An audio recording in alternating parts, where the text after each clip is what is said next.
नमस्कार, news 18 India देख रहे हैं आप और मैं हूं आपके साथ शिवानी पांडे। आपकी एक लापरवाही के इंतजार में कोरोना आपके आसपास ही बैठा है, इसलिए आपके लिए बेहद जरूरी है कि आप मास्क जरूर पहने।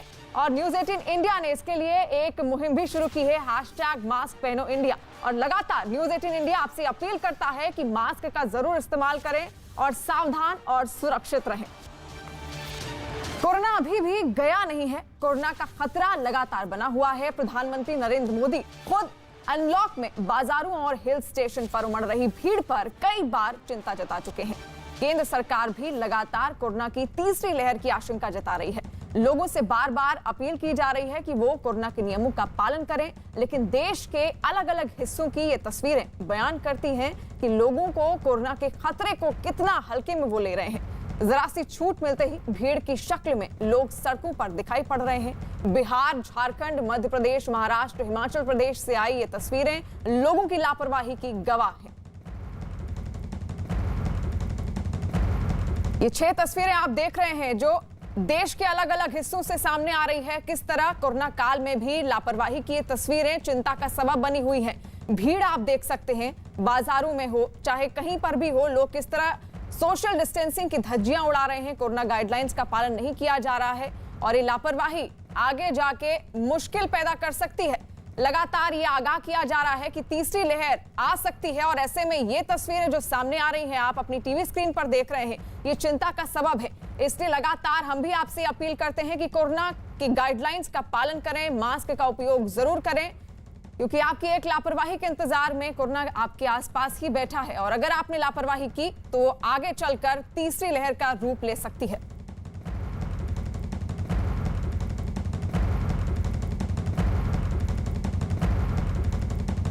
कोरोना के केस कम होने के बाद कई राज्यों में मिली छूट के बाद लोगों की लापरवाही पर केंद्र सरकार ने चिंता जताई है। नीति आयोग के सदस्य वीके पॉल ने तीसरी लहर से आगाह करते हुए कहा कि आने वाले 100 से 125 दिन चुनौतीपूर्ण है। उन्होंने चेतावनी दी कि दुनिया के कई देश तीसरी लहर की तरफ बढ़ रहे हैं, ऐसे में भारत में लोगों को ज्यादा सावधानी बरतने की जरूरत है। सिचुएशन कंट्रोल में है, लेकिन आगे ये खराब हो सकती है, लेकिन ना खराब होने देना ये हमारे हाथ में। वही टूल्स हैं जिनकी बात बार बार होती है, अगर हम इस्तेमाल करेंगे, जिम्मेवारी निभाएंगे तो थर्ड वेव नहीं आएगी। लेकिन ये अगले 100-125 दिन जो हैं वो बहुत क्रिटिकल है हमारे को अपने आप को जिम्मेवार तरीके से, तंत्र को भी और जनता को भी, हम सबको भी सतर्क रहना होगा, जिम्मेवारी निभानी होगी। और अलग अलग राज्यों में कोरोना को लेकर कैसी तस्वीरें सामने आ रही हैं। दिल्ली के करोल बाग से प्रियंका कांडपाल हमारी संवाददाता हमारे साथ जुड़ी हुई हैं। मुंबई के दादर मार्केट से आशीष सिंह और धर्मशाला से विचित्र शर्मा हमारे साथ जुड़े हुए हैं। शुरुआत करते हुए प्रियंका, आपसे दिल्ली में किस तरह की तस्वीरें देखने को मिल रही है, क्योंकि लगातार लोग लापरवाही बरतते हुए दिखाई दे रहे हैं। जी बिल्कुल, दिल्ली की तस्वीरें मैं आपको दिखाऊं। ये करोल बाग मार्केट में इस वक्त मौजूद है। यहाँ पर आप देखेंगे कि ज़्यादातर लोग जो है वो मास्क लगाए हुए हैं। हालांकि अभी मार्केट खुली नहीं है, तो ऐसे में क्योंकि आज वीकेंड है तो लोग जो है वो ज़्यादा मार्केट की तरफ आते हैं। यहाँ पर आप देखेंगे कि कुछ शख्स अभी भी नज़र आ रहे हैं जो बिना मास्क के हैं, मास्क की दुकानों से खरीद रहे हैं। एक व्यक्ति जो ठेला लगाए हुए हैं, इन्होंने भी मास्क नहीं लगाया हुआ है। तो तस्वीरें ऐसी दिख जा रही हैं जहाँ पर लोगों ने मास्क, अब ये देखिए स्कूटर पर सवार आ रहे हैं पर मास्क लगाने की जहमत नहीं। तो आपको मैं आगे चलते हुए तस्वीरें दिखाऊं तो ये चौक है करोल बाग मार्केट का, जहां पर अभी हम मौजूद हैं।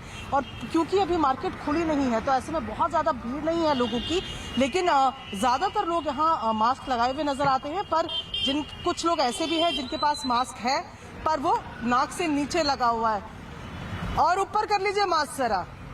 तो ये तस्वीरें यहाँ के हम आपको दिखा रहे हैं, जहाँ अभी वीकेंड है, धीरे धीरे यहाँ पर भीड़ बढ़ जाएगी, लेकिन लापरवाही अभी भी लोगों में देखने को मिल रही है। पर ज्यादातर लोगों के पास करोल बाग मार्केट में कम से कम मास्क लगाए हुए नजर आ रहे हैं। जी बिल्कुल, और आशीष भी हमारे साथ जुड़े हुए हैं। आशीष, आप वहां की तस्वीरें दिखाइए। मुंबई के दादर मार्केट का क्या हाल है?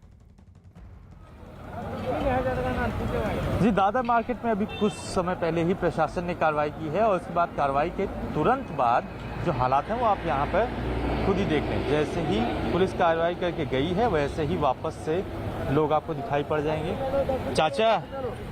चाचा मास्क कहाँ है?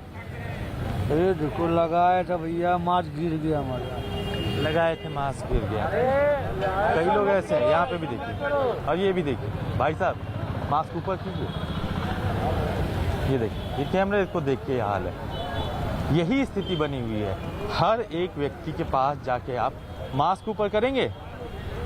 नहीं, मेरे को नहीं आता। मेरे को नहीं आता। ये स्थिति बनी हुई है, यही सबसे बड़ी परेशानी की वजह है, क्योंकि मार्केट को पहली बात तो जो है वो अस्थिर है।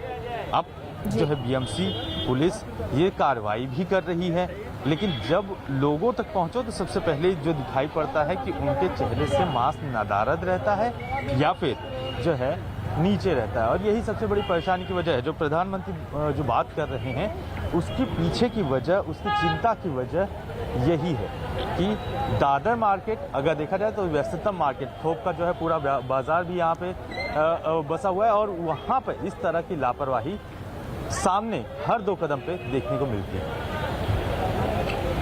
बिल्कुल, आप हमारे साथ बने रहिए आशीष। कोरोना की तीसरी लहर के अलर्ट के बीच सरकार की सख्ती और चेतावनी के बावजूद लोग लापरवाही बरतने से बाज नहीं आ रहे हैं। और एक दिन पहले बिहार के बक्सर और झारखंड के देवघर से आई ये तस्वीरें डरा देने वाली हैं। वहां अपने बच्चों का मुंडन कराने के लिए सैकड़ों लोगों की भीड़ जमा हो गई है। झारखंड के देवघर में तो लोगों को न मास्क की फिक्र थी और न ही सोशल डिस्टेंसिंग की। भीड़ का ये आलम तब है जब मंदिरों के कपाट बंद हैं। देवघर के दुकानदारों का कहना था कि मुंडन की आखिरी तिथि होने की वजह से ऐसी हालत हुई है। बेतहाशा भीड़ का ऐसा ही नजारा पड़ोसी राज्य बिहार के बक्सर में भी देखने को मिला है, जहां गंगा घाट पर लोगों का हुजूम उमड़ पड़ा। वहां भी कोरोना नियमों की किसी को कोई चिंता नहीं थी। बक्सर में भी अपने बच्चों का मुंडन कराने और पूजा पाठ के लिए बहुत बड़ी संख्या में लोग इकट्ठा हुए, जिन्होंने अपनी लापरवाही तो मानी लेकिन परंपरा की आड़ में इसे जरूरी भी बता दिया। कोरोना के खतरे से बेखौफ कई लोग सेल्फी लेते हुए भी नजर आए तो कोई नाव में सैर करता दिखा। ये हाल तब है जब प्रशासन ने नाव पर रोक लगा रखी है। यहाँ पे कुछ लोगों की लापरवाही भी कहा जा सकता है, ठीक है, लेकिन परंपरा के अनुसार लोग इसको भी करना जरूरी है, तो सब उसी में देख के यहाँ पे लोग उल्लंघन तो किए जा रहे हैं। आज सप्तमी है, शुक्ल पक्ष नवरात्रा, गुप्त नवरात्रा चल रहा है, शुभ दिन है। सारे नवरात्रा होता है, जिसमें एक नवरात्रा इसमें मुंडन होता है। भीड़ का कारण है कि ऑर्डर ठीक नहीं है, इसलिए मंदिर बंद रहने के बावजूद भी भीड़ की ऐसी ही तस्वीरों ने पीएम मोदी की भी चिंता बढ़ा दी है। उन्होंने कल 6 राज्यों के मुख्यमंत्रियों के साथ बैठक के बाद लॉकडाउन में दी जा रही ढील के बाद बढ़ रही भीड़ पर चिंता जताई और राज्य सरकारों से सजग, सतर्क और सख्त होने की अपील की है। हमें लोगों को बार बार ये याद दिलाना है कि कोरोना हमारे बीच से गया नहीं है। हमारे यहां ज्यादातर जगहों में अनलॉक के बाद की जो तस्वीरें आ रही हैं वो इस चिंता को और ज्यादा बढ़ाती हैं। सार्वजनिक स्थलों पर भीड़ लगने से रोकने के लिए हमें सजग, सतर्क और सख्त होना पड़ेगा। कोरोना की तीसरी लहर को रोकने के लिए महाराष्ट्र सरकार ने भी तैयारी तेज कर दी है। राज्य के मुख्यमंत्री उद्धव ठाकरे ने सभी जिलाधिकारियों को भीड़ रोकने के आदेश दिए हैं। साथ ही राज्य में ऑक्सीजन उत्पादन बढ़ाने के भी निर्देश दिए गए हैं। हालांकि महाराष्ट्र में कोरोना के मामलों में कमी दर्ज की गई है। राज्य में एक दिन में कोरोना के 7,761 नए मामले दर्ज किए गए हैं, जबकि कोरोना की वजह से एक दिन में 167 लोगों की मौत हुई है। हालांकि इस दौरान 13,000 से ज्यादा मरीज कोरोना को हराने में कामयाब रहे हैं और उन्हें अस्पताल से घर भेज दिया गया है।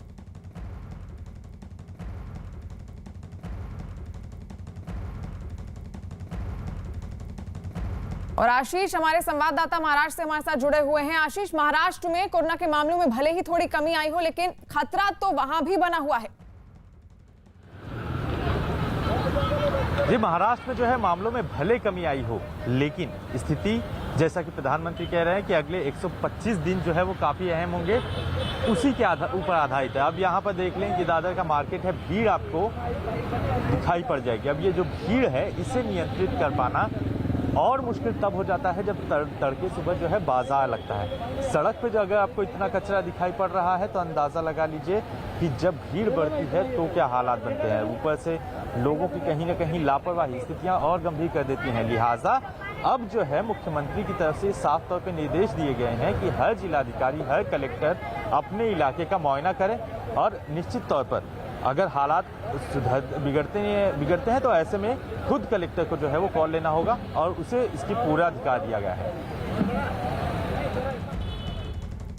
वहीं मुंबई के पास उल्लासनगर से भी चौंकाने वाला एक वीडियो सामने आया है। वहां कोरोना की वजह से जारी पाबंदियों के बावजूद एक लड़के ने बीच सड़क पर तलवार से केक काटकर अपना जन्मदिन मनाया। जन्मदिन की पार्टी देने वाले लड़के ने कुछ दोस्तों के साथ मिलकर बीच सड़क पर तलवार से केक काटा, जिसके बाद उसके बाकी साथी जश्न में डूब गए। जश्न का जुनून उन लोगों के सिर पर इस तरह चढ़कर बोला कि वो लोग कोरोना को ही भूल गए। उनमें 3 लड़के अपने दोस्त के कंधों पर चढ़कर एक दूसरे को केक खिलाते दिखे, जबकि 2 लड़के तलवार लहरा रहे थे। जन्मदिन की पार्टी का ये सिलसिला वहां काफी देर तक चलता रहा। हालांकि इस घटना का वीडियो वायरल हुआ होते ही पुलिस ने आरोपी और उसके दोस्तों के खिलाफ केस दर्ज कर 2 आरोपियों को गिरफ्तार भी कर लिया है।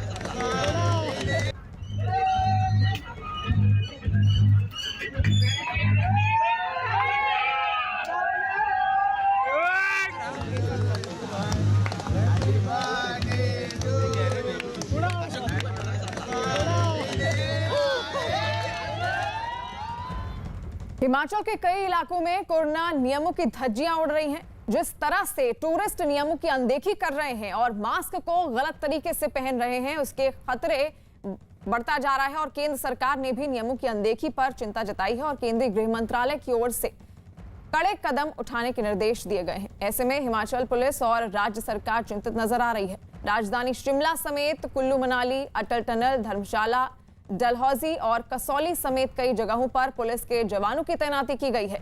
बताया गया कि ये जवान 31 अगस्त तक इन जगहों पर तैनात रहेंगे। पुलिस अधिकारियों ने बताया कि मौसम खराब होने से पर्यटकों की संख्या में कमी आई है, लेकिन कई जगहों पर अब भी कोरोना नियमों की अनदेखी हो रही है।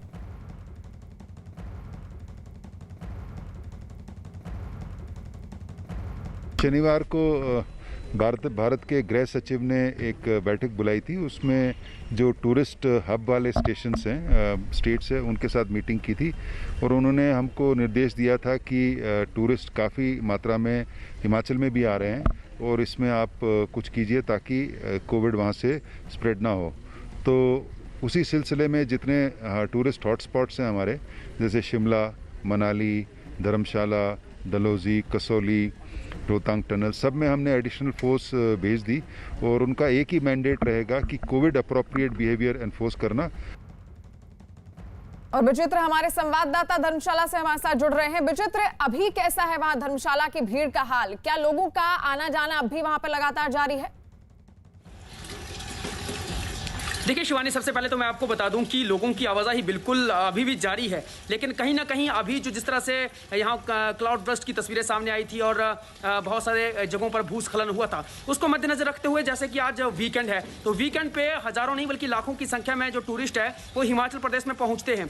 लेकिन आज जो हमारी ओर से जो है ग्राउंड जीरो पर जाकर रिपोर्ट जांचने की कोशिश की, रिपोर्ट लेने की कोशिश की, तो वहाँ पता चला कि बहुत से लोगों ने जो है वो होटल्स में जो बुकिंग करवा रखी थी उनको कैंसिल जो है वो करवा दिया है। बहुत से होटल्स में बुकिंग जो है वो कैंसिल हो चुकी है। तो ऐसे में लगता है कि आज वीकेंड पर उस तरह की तस्वीरें देखने को नहीं मिलेंगी जिस तरह से कि पहले मिलती थी। लेकिन हाँ, सजगता बहुत ज़रूरी है और उसी सजगता को मद्देनजर रखते हुए यहाँ पर जो है वो वाकई में यहाँ पर अतिरिक्त जो पुलिस फोर्स है वो डिप्लॉय की गई हुई है। अलग अलग अगर मैं धर्मशाला की आपको धर्मशाला, भागसू और धर्मकोट और नड्डी स्टोवरी की मैं बात करूँ तो यहाँ पर जो है वो 75 जवान जो है वो अतिरिक्त बुलाए गए हैं, अतिरिक्त फोर्स जो है यहाँ पर लगाई गई है ताकि लाखों की संख्या में अगर सैलानी यहाँ पर पहुँचते हैं तो वो वायलेशन ना करें और ना ही जो ये कोविड अप्रोप्रिएट जो बिहेवियर है उसका जो है उल्लंघन करें। तो उसको मद्देनजर रखते हुए अलग अलग जगहों पे आपको जवान नजर आ जाएंगे, अलग अलग जगहों पर नाके आपको नजर आ जाएंगे और ट्रैफिक को पूरी तरह से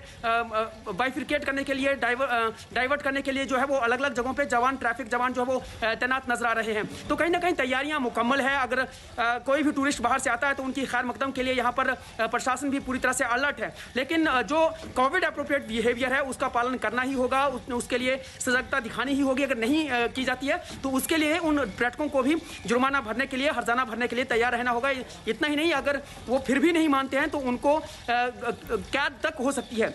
बिल्कुल, तो यानी प्रशासन द्वारा पूरी कोशिश की जा रही है कि कोरोना अप्रोप्रिएट बिहेवियर का पूरा पालन किया जाए और भीड़ किसी भी तरह इकट्ठा ना हो। कोरोना के खतरे के बीच लापरवाही की एक तस्वीर मध्य प्रदेश के सागर से भी आई है, जहां बीजेपी विधायक शैलेंद्र सिंह का जन्मदिन मनाने के लिए उनके समर्थक बड़ी संख्या में बुंदेलखंड मेडिकल कॉलेज परिसर में जुटे। वहां बीजेपी विधायक के समर्थक जन्मदिन के जश्न में ऐसे डूबे कि ना तो उन्हें मास्क का ख्याल रहा और ना ही सोशल डिस्टेंसिंग का। विधायक शैलेंद्र सिंह के समर्थकों ने तलवार से केक काटकर उनका जन्मदिन मनाया।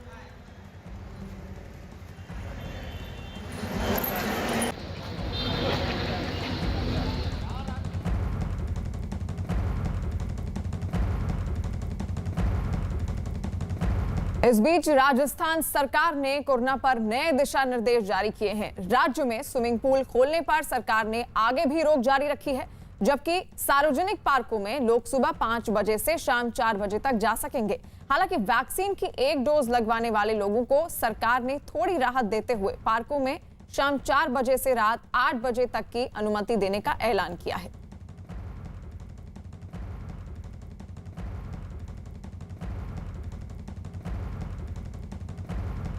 पंजाब कांग्रेस पर जारी हलचल से जुड़ी बड़ी खबर आ रही है। न्यूज 18 के नीरज कुमार की खबर है कि कांग्रेस के पंजाब प्रभारी हरीश रावत चंडीगढ़ के लिए रवाना हो चुके हैं। उनका चंडीगढ़ में मुख्यमंत्री अमरिंदर सिंह से मुलाकात का कार्यक्रम है। सूत्रों के मुताबिक सिद्धू को पंजाब कांग्रेस का अध्यक्ष बनाने जाने की अटकलों के बाद मुख्यमंत्री कैप्टन अमरिंदर सिंह ने सोनिया गांधी को एक चिट्ठी लिखी है, जिसमें उन्होंने पंजाब सरकार और पंजाब कांग्रेस की राजनीति में आलाकमान के दखल दिए जाने पर नाराजगी जता दी। खबर है कि इस चिट्ठी के बाद सिद्धू की ताजपोशी अटक गई।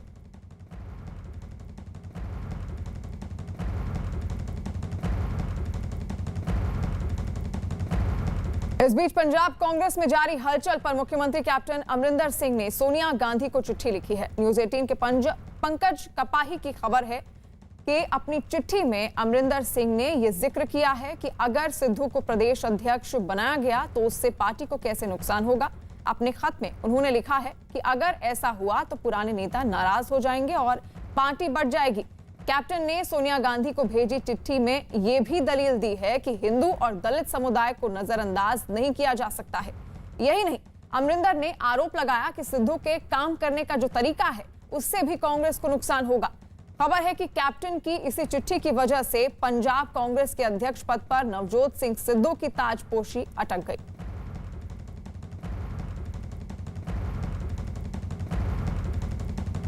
कैप्टन अमरिंदर सिंह की सोनिया गांधी को लिखी चिट्ठी पर पंजाब सरकार के प्रवक्ता राजकुमार वेरका ने क्या कहा, आइए आपको सुनाते हैं। लेकिन एक गल सच है कि कैप्टन अमरिंदर सिंह ने जी चिट्ठी लिखी है वो एक सुजैशन नोट है सोनिया गांधी को कि किहड़ियां कास्टां छुट गई और किनू रजिस्ट करना चाहिए। ये उन्होंने एक सुजैशन नोट है और उसनों शिकायत वजों लेना मैं समझना कितने भी ठीक नहीं है गल। और नीरज हमारे संवाददाता हमारे साथ जुड़े हुए हैं। नीरज, क्या ताजा जानकारी निकलकर सामने आ रही है? देखिए, ताज़ा जानकारी ये है कि अब से थोड़ी देर पहले हरीश रावत जो कि पंजाब के प्रभारी हैं कांग्रेस पार्टी के, वो निकल चुके हैं चंडीगढ़ के लिए। आज उनकी मुलाकात होनी है मुख्यमंत्री कैप्टन अमरिंदर सिंह से। तमाम जो पंजाब का क्राइसिस है कांग्रेस के अंदर उस पर वो बातचीत करेंगे और अगर सिद्धू को अध्यक्ष बनाना है तो उस पर कैप्टन को मनाने की कोशिश की जाएगी। देखिए, राजकुमार वेरका हो, रवनीत सिंह बिट्टू हो, मनीष तिवारी का आपसे थोड़ी देर पहले ट्वीट आया कि पंजाब को कोई दलित और ओबीसी या फिर हिंदू क्यों कोई लीड नहीं कर सकता, अगर काबिलियत के आधार पर लीड करने की बात है। तो ये जो तमाम ट्वीट है अमरिंदर खेमे के माने जाते ये तमाम नेता, और ये तमाम नेताओं का यही मानना है कि अगर अमरिंदर सिंह के चेहरे पे 2017 के विधानसभा चुनाव में कांग्रेस पार्टी की जीत हुई थी तो नवजोत सिंह सिद्धू को पार्टी का प्रदेश अध्यक्ष इस आधार पे नहीं बनाना चाहिए क्योंकि एक तो जट सिख हैं, इसके अलावा पटियाला से दोनों आते हैं, और तीसरा लंबे समय से पार्टी संगठन से जुड़े हुए नहीं। और जिस तरह से नवजोत सिंह सिद्धू ने हाल के वक्त में अमरिंदर सिंह सरकार की नीतियों पर हमला किया है उस पर तमाम नेता जो कि अमरिंदर खेमे के हैं वो सवाल खड़े कर रहे हैं, चाहे राजकुमार वेरका की बात करें, रवनीत सिंह बिट्टू की बात करें या मनीष तिवारी की बात करें या दूसरे नेताओं की बात करें। और आपको याद होगा प्रताप सिंह बाजवा, जो कि अमरिंदर सिंह खेमे के नहीं माने जाते, वो भी नहीं चाहते कि नवजोत सिंह सिद्धू पार्टी का अध्यक्ष बने पंजाब में, ताकि जिससे संगठन में नुकसान हो सकता है। जी बिल्कुल, आप बने रहिए हमारे साथ। वहीं नवजोत सिंह सिद्धू को कांग्रेस का प्रदेश अध्यक्ष बनाए जाने का अभी कोई औपचारिक ऐलान नहीं हुआ है, लेकिन सिद्धू के समर्थकों ने जश्न जरूर शुरू कर दिया है, जिसकी तस्वीरें अमृतसर और चंडीगढ़ से सामने आई है। न्यूज 18 के चमन पलानिया की ये खबर है कि अमृतसर में नवजोत सिंह सिद्धू के घर के बाहर उनके समर्थकों ने एक दूसरे का मुंह मीठा करवाया, तो चंडीगढ़ में कांग्रेस दफ्तर के बाहर ढोल बजते दिखाई दिए। ये जश्न उस वक्त हुआ जब एक दिन पहले दिल्ली में सिद्धू कांग्रेस अध्यक्ष सोनिया गांधी से मिल रहे थे।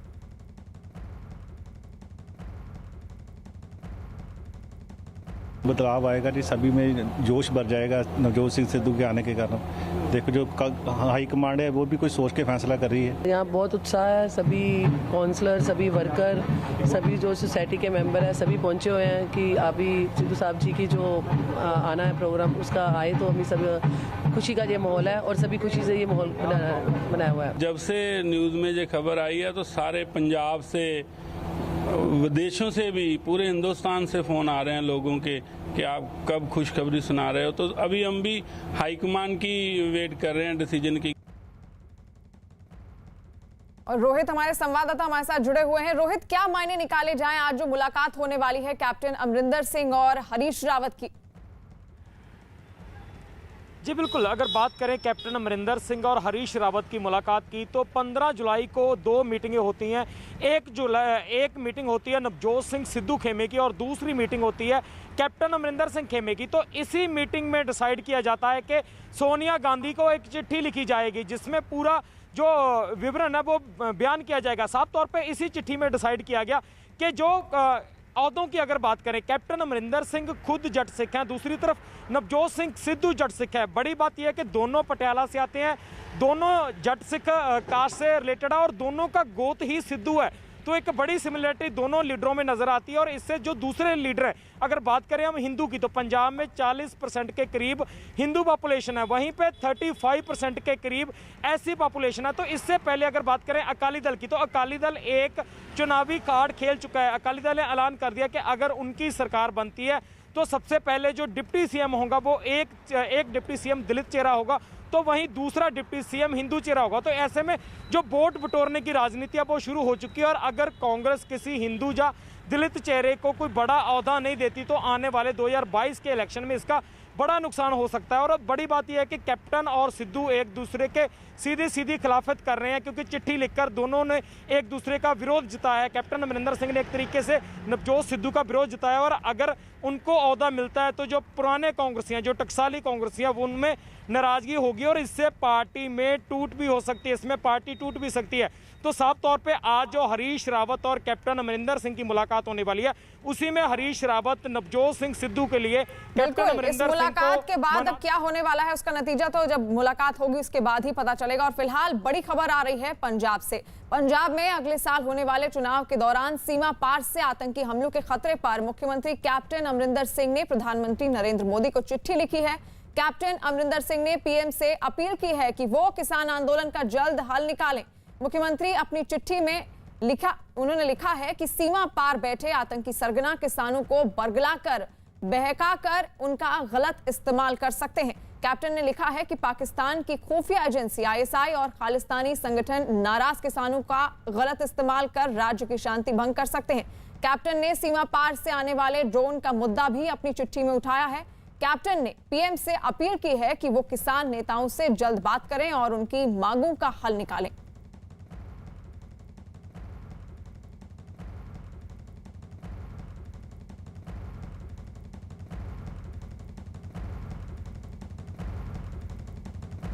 और रोहित हमारे संवाददाता हमारे साथ जुड़े हुए हैं। रोहित, जो चिट्ठी लिखी गई है कैप्टन अमरिंदर सिंह द्वारा कि इलेक्शन में या फिर बरगला कर पाकिस्तान में जो आतंकी बैठे हैं वो जो किसान नेता हैं उनको बरगला सकते हैं, कितनी सच्चाई है इसमें? क्या वाकई ऐसा कुछ है जिसकी वजह से एक आशंका जताई गई है मुख्यमंत्री अमरिंदर सिंह द्वारा? बिल्कुल, अगर पंजाब की बात करें तो आपने भी 84 से लेकर 95 तक का जो पंजाब में दौर रहा है, तो उसमें एक खालिस्तान के नाम पे पंजाब के जो यूथ रहा है उसको एक बरगलाने की कोशिश जरूर की गई और जिससे पंजाब का और देश का एक बड़ा नुकसान हुआ है। पंजाब ने और देश ने बहुत से बड़े नेता इसी वजह से खोए, चाहे हम इंदिरा गांधी की बात कर लें, चाहे हम बेअंत सिंह की बात कर लें, वो इसी मूवमेंट का हिस्सा थे जिसकी वजह से देश में हमने 2 बड़े नेता खो दिए। तो इसी वजह से जो कैप्टन अमरिंदर सिंह ने चिट्ठी लिखी है कि आज पंजाब का यूथ हो सकता है कि गलत तरफ मोटिवेट हो जाए अगर पाकिस्तान की एजेंसियां कोई लालच देती हैं। किसानी आंदोलन के नाम पे बरगलाने की जो कोशिश है वो खुफिया एजेंसियां कर सकती है, क्योंकि पिछले लंबे समय से जब से किसान आंदोलन चला है तब से लेकर पंजाब में जो हथियार पकड़ने की खेप है वो बहुत ज़्यादा बढ़ गई है। और इसके अलावा विदेशों से जो ड्रोन है पाकिस्तान की, खास करके हम बात करेंगे अमृतसर तरनतारन जो बॉर्डर बेल्ट है वहाँ पे जो ड्रोन के लगातार ड्रोन मिल रहे हैं और ड्रोन के साथ साथ हथियार मिल रहा है, तो ऐसे में लग रहा है कि किसी बड़ी साजिश को जिस तरह से अंजाम लगातार ड्रोन वहां पर मिल रहे हैं बॉर्डर के पास, वो एक चिंता का सबब जरूर बना हुआ है। और जावेद भी हमारे साथ जुड़े हुए हैं। जावेद, जिस तरह कैप्टन अमरिंदर सिंह ने चिट्ठी लिखी है और आने वाले समय में अब वहां पर विधानसभा चुनाव भी होने वाला है, ड्रोन कैमरे लगातार गश्त बनाए हुए हैं, लगातार आतंकी पैठ बनाए रखते हैं अक्सर, और खासतौर पर उनकी नजरें होती हैं कि कुछ गतिविधि भारत में हो और वहां पर वो अपना आतंकी जो उनका मकसद है उसको पूरा कर सके। आप किस तरह देखते हैं इस पूरी चिट्ठी को जो अमरिंदर सिंह ने लिखी है?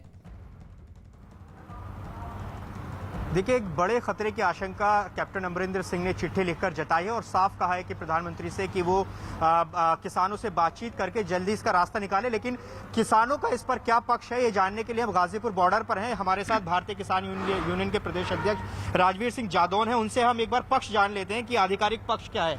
सर, कैप्टन अमरिंदर सिंह ने 2 बड़ी बातें कही। उन्होंने कही है कि पाकिस्तान एक साजिश रच रहा है जिसमें किसान नेताओं को टारगेट करके और साथ ही जज्बात भड़का के ड्रेल कर सकते हैं, फायदा उठा सकते हैं, और साथ ही एक सर्वदलीय डेलीगेशन का नेतृत्व करने का प्रस्ताव उन्होंने रखा है। तो इन दोनों पर आपका रिएक्शन चाहेंगे सर। देखिए, कहां से क्या साजिश है, आतंकवादी साजिश है क्या, इसका तो हमें जानकारी है नहीं। अब कहीं से कोई सरकार के पास इनपुट आए होंगे, कोई खबर इन्फॉर्मेशन होगी, तो इसका तो सरकार का विषय है, सरकार को संज्ञान लेना चाहिए। पहले भी हमारे शिंगू बॉर्डर पर कुछ संदिग्ध लोग पकड़े गए थे, उनको पकड़ के हमारे नेताओं ने पुलिस को दिया था, उनका कोई पता नहीं चला। इसके बाद पता चला कि दिल्ली में 3 लोग पकड़े गए हैं जिनके पास इस बात की पक्के सबूत थे कि वो किसान नेताओं के खिलाफ वो बड़ा एक एक्शन लेने की साजिश रच रहे थे, उनका भी कोई पता नहीं चला। तो अब भी जो बात आई है तो इसको सरकार के भाई कैप्टन अमरिंदर कह रहे हैं कि बातचीत की जानी चाहिए, सर्वदलीय बैठक का प्रस्ताव दिया है। देखिए, कैप्टन साहब क्या कहते हैं अच्छी बात है, सभी देश के नेताओं को सोचना चाहिए, जितनी भी पार्टी है राजनीतिक पार्टी सभी को सोचना चाहिए, किसानों का सोचना चाहिए। साफ तौर पर किसान नेताओं का कहना है कि लगातार वो भी यही कह रहे हैं कि सरकार बातचीत करे और इसका कोई जल्द रास्ता निकाले। जी बिल्कुल, सरकार लगातार, किसानों का भी ये कहना है कि सरकार अगर इस तरह के किसी भी तरह के इनपुट हैं तो सरकार लगातार बात करे, क्योंकि यहाँ पर सवाल किसानों की सुरक्षा का भी है। और आपको बता दें कि कैप्टन अमरिंदर सिंह ने प्रधानमंत्री नरेंद्र मोदी को चिट्ठी लिखी है